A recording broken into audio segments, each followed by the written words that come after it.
Greetings, ladies and gentlemen of the freaking internet. This is the Fat White Knight, as always, coming to you from another episode here in our hardcore totemless world. Oh, yeah.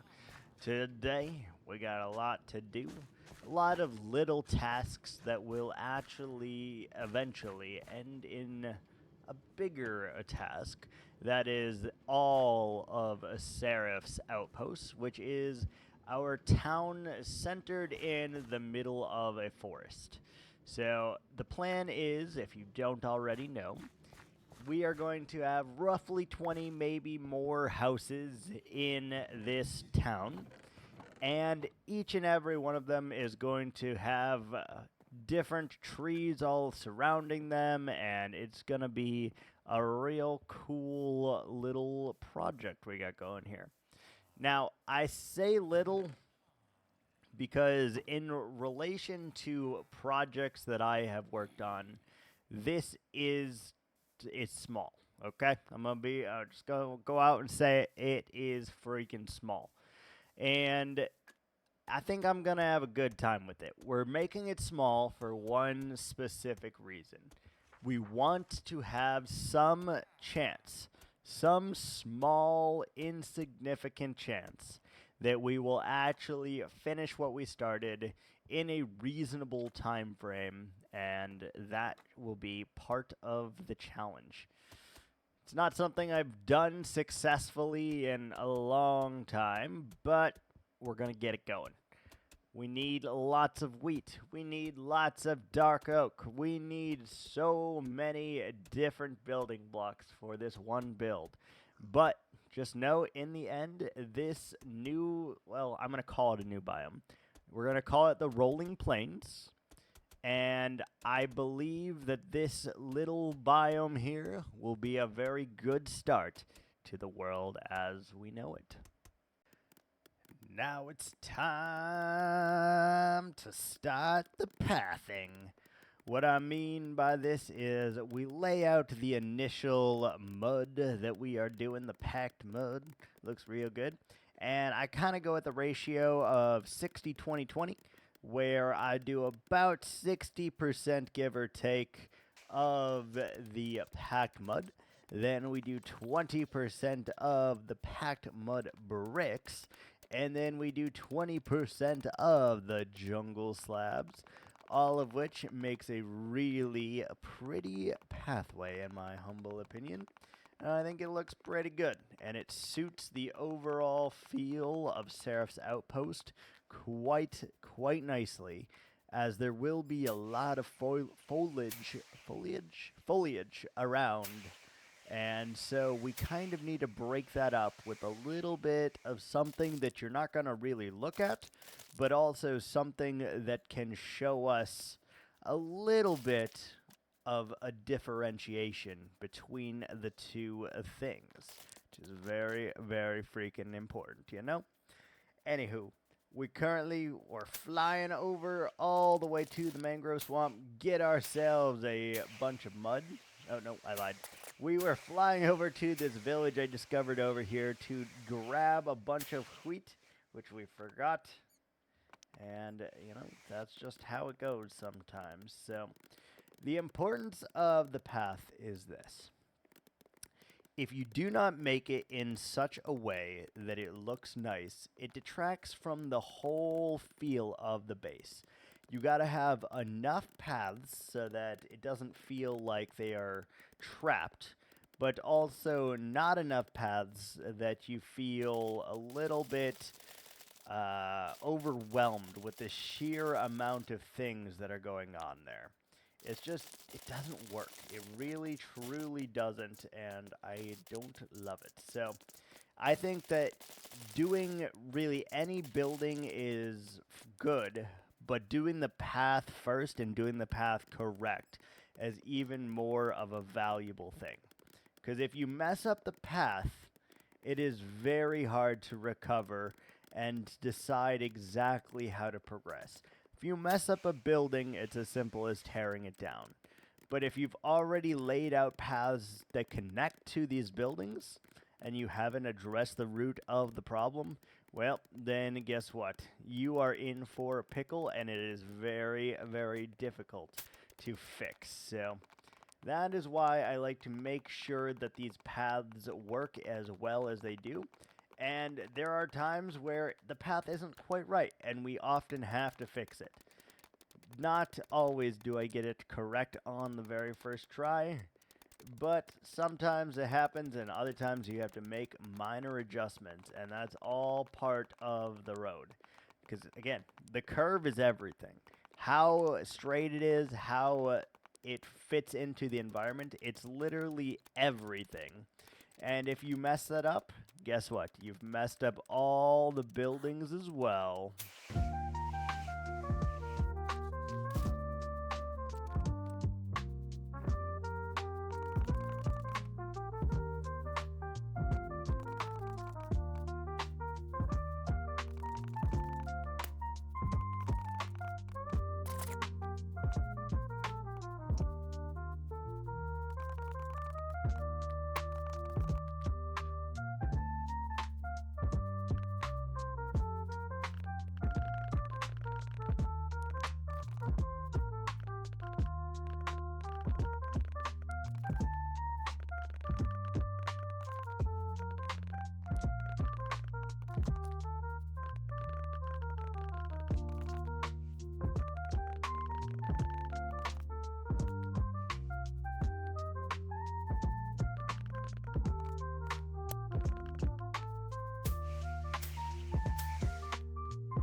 speedy boy has been taken care of. As you could tell, or maybe you couldn't tell, in the little time lapse that we had, we started or continued working on the path. We ran out of materials, had to grab more wheat so that we could make more packed mud.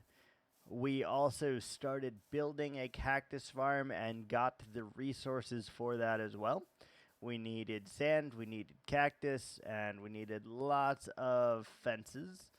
And what we did is basically just put it all into a single building like this, and that made it really nice and convenient.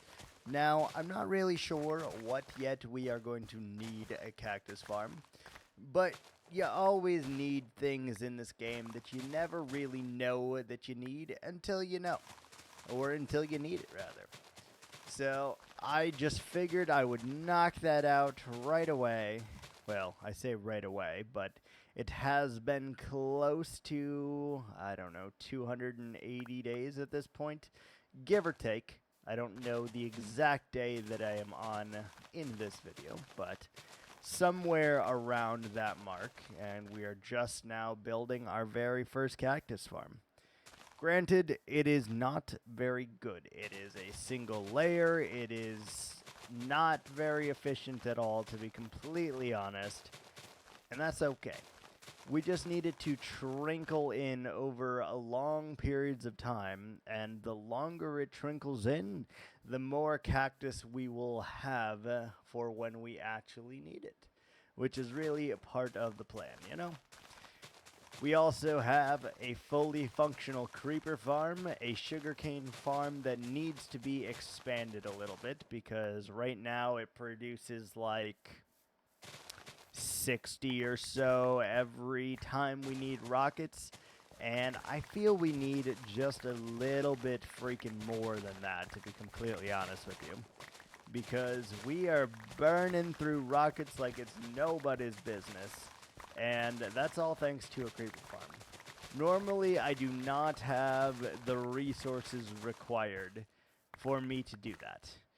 We do not have the gunpowder normally, and so I have to be very sparing with my rockets. However, now that we have a creeper farm in basically the middle of our base, it's almost always loaded inside of this area while we're working on it. So we pretty much have access to infinite gunpowder. Although slow, it still works quite freaking nicely. Just how it goes. You can see here that I looked at the curve of the road and I was like, God, no way! That is hideous! I'm looking at it, I'm like, why does it look like a fish? And how do I fix this? It's kind of what I was thinking this entire time, because my lord, was that smelly. It did not work. And I do this often, where I'm not quite sure of the shape, and so I just kind of play around with it until we get it just right. Because again, if it does not work, if the shape is wrong, everything else just kind of looks wrong. So I think it's a very important Minecraft skill to learn. How to actually make a path worth walking on. Do you want to walk on a crooked path? Do you need some arches in it? So I kind of make it sway one way and then into the other way, and that usually helps. If you add a bend or a fork in the road, you're able to make a lot more of a difference with regards to how the shape actually feels. And even these little tiny bends make the world of difference. You'll see, I don't know if I actually took the time to stand up, but I can just tell you right now, looking at it with you guys right this moment, that the curve is significantly better than that of what it was. And it's not perfect, but it is very good. And it makes a world of difference, because before it just looked wrong. It looked out of place, and it was not good. I thought I was going to do it, but nope. I surprised myself, and lo and behold, we did not take a view from the top. Shame on me. Shame, shame, shame. It's pretty easy to cut out paths, though. I think all you really need to do is do it on a bias, add curves into it, and make stopping points. Have juts out into it, and that way you can kind of extract the focal points from it. And you'll see once we start adding trees in these areas around the paths, it's really going to obscure your vision in a wonderful, delightful way. Truly, you will be surprised by how little or how much of a difference just things like that can make.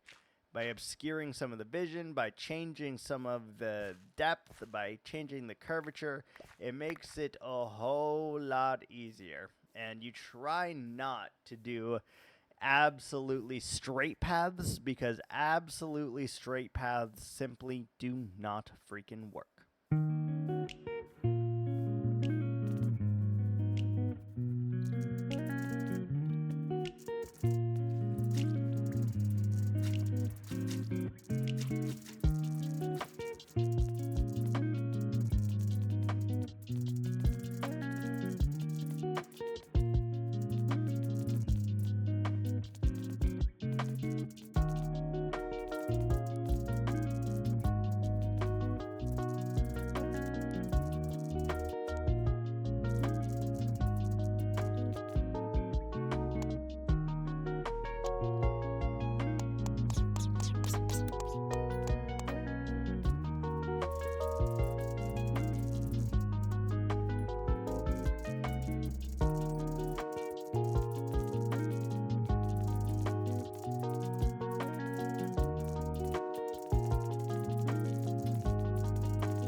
Sometimes I feel it's nice to relax, placing it block by a freaking block.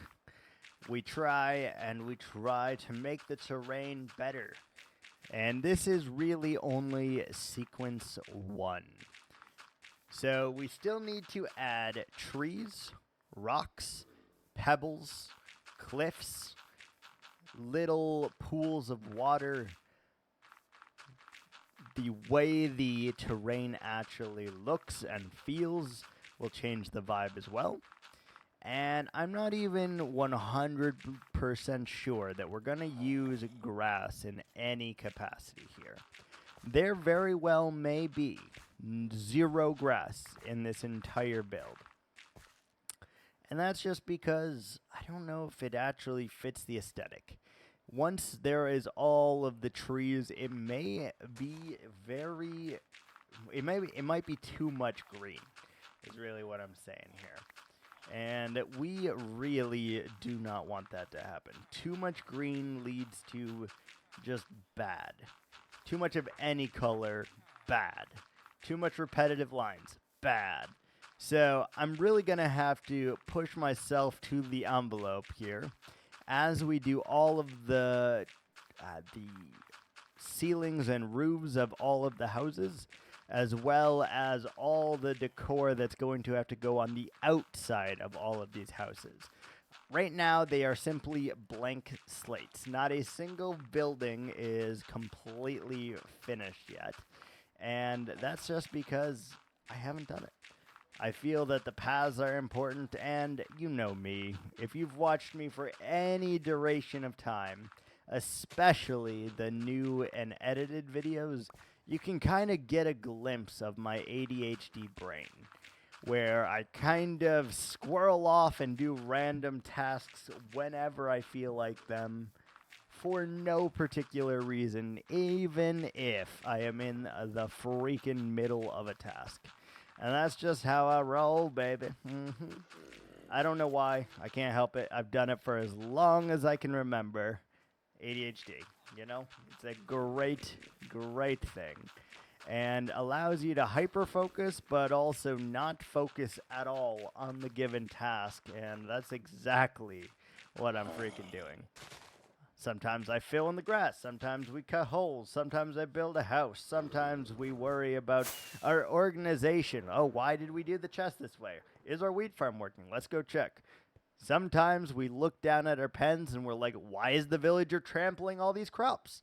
And that is a very brilliant question, of which we really need to look at, because the way that that was happening is kind of freaking dumb. So what I decided to just do is change out the structure of it so that we would not have those pesky trapdoors on the side of the composter, and that allows the villager not to jump up, which is really, really good. It still needs a block, which past me is forgot currently, but that's okay. He'll figure it out. There you go. Good boy. Woo! Yeah, you did it. So we need to do this to both of the pens, but I am pretty convinced at this point that we do need the other villager, because this farm is not producing like any wheat at all.